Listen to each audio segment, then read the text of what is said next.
colour of life. Red has been praised for its nobility as the colour of life, but the true colour of life is not red. Red is the colour of violence, or of life broken open, edited and published. Or if red is indeed the colour of life, it is so only on condition that it is not seen. Once fully visible, red is the colour of life violated and in the act of betrayal and of waste. Red is the secret of life and not the manifestation thereof.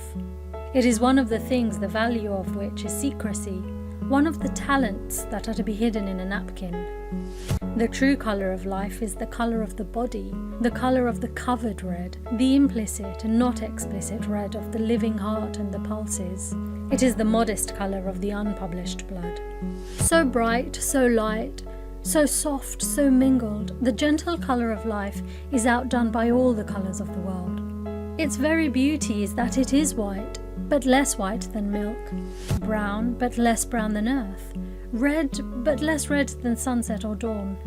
It is lucid, but less lucid than the colour of lilies. It has the hint of gold that is in all fine colour, but in our latitudes the hint is almost elusive.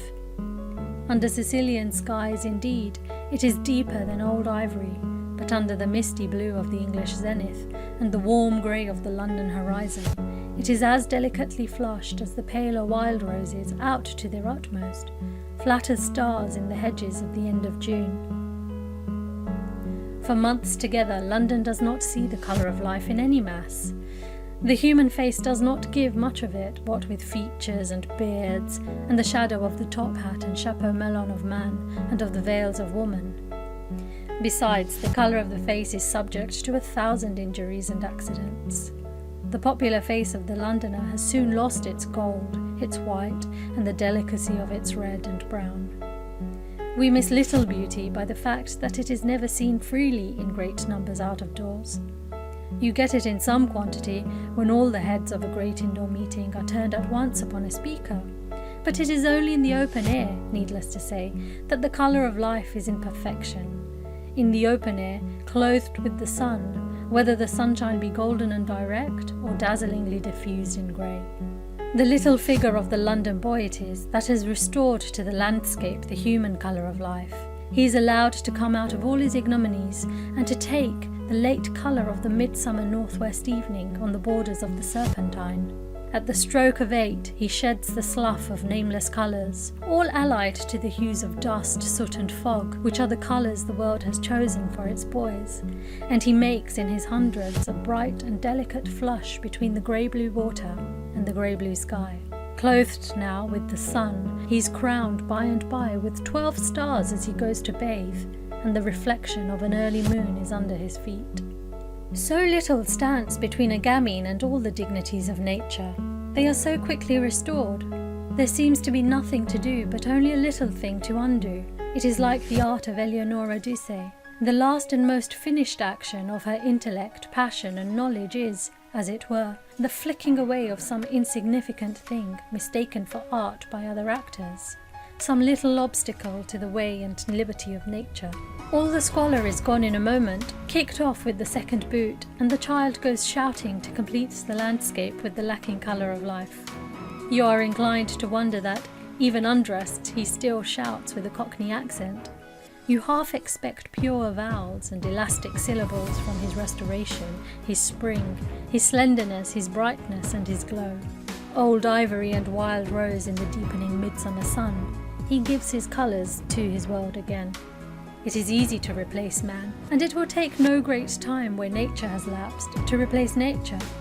It is always to do by the happily easy way of doing nothing. The grass is always ready to grow in the streets, and no streets could ask for a more charming finish than your green grass. The gasometer even must fall to pieces unless it is renewed, but the grass renews itself. There is nothing so remediable as the work of modern man, a thought which is also, as Mr. Pecksniff said, very soothing.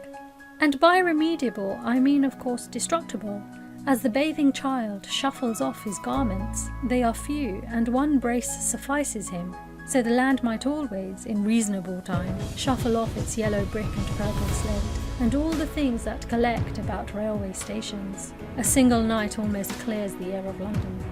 But if the colour of life looks so well in the rather sham scenery of Hyde Park, it looks brilliant and grave indeed on a real seacoast. To have once seen it there should be enough to make a colourist. Oh, memorable little picture! The sun was gaining colour as it neared setting, and it set not over the sea but over the land. The sea had the dark and rather stern but not cold blue of that aspect, the dark and not the opal tints. The sky was also deep. Everything was very definite, without mystery and exceedingly simple. The most luminous thing was the shining white of an edge of foam, which did not cease to be white because it was a little golden and a little rosy in the sunshine. It was still the whitest thing imaginable, and the next most luminous thing was the little child, also invested with the sun and the colour of life. In the case of women, it is of the living and unpublished blood that the violent world has professed to be delicate and ashamed. See the curious history of the political rights of woman under the Revolution. On the scaffold, she enjoyed an ungrudged share in the fortunes of party. Political life might be denied her, but that seems a trifle when you consider how generously she was permitted political death. She was to spin and cook for her citizen in the obscurity of her living hours, but to the hour of her death was granted a part in the largest interests, social, national and international. The blood wherewith she should, according to Robespierre, have blushed to be seen or heard in the tribune, was exposed in the public sight, unsheltered by her veins. Against this there was no modesty. Of all privacies, the last and the innermost, the privacy of death, was never allowed to put obstacles in the way of public action for a public cause.